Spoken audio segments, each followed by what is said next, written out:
बोधिसत्व महामानव डॉक्टर बाबासाहेब आंबेडकरांनी 16 डिसेंबर 1956 रोजी महालक्ष्मी रेसकोर्स मैदानात धम्मदीक्षा कार्यक्रम घेण्याचा संकल्प केला होता. मात्र त्यापूर्वी त्यांचे महापरिनिर्वाण झाले. त्यामुळे अधुरा राहिलेला तो संकल्प पूर्ण करण्यासाठी दिनांक 16 डिसेंबर 2023 रोजी धम्म परिषदेचे आयोजन करण्यात आले होते.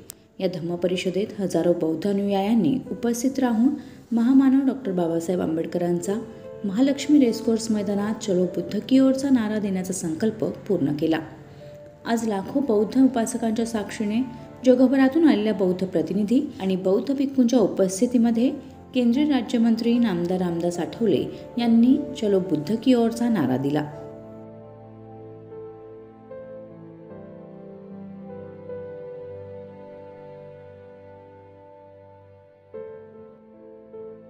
Bureau report, Mumbai.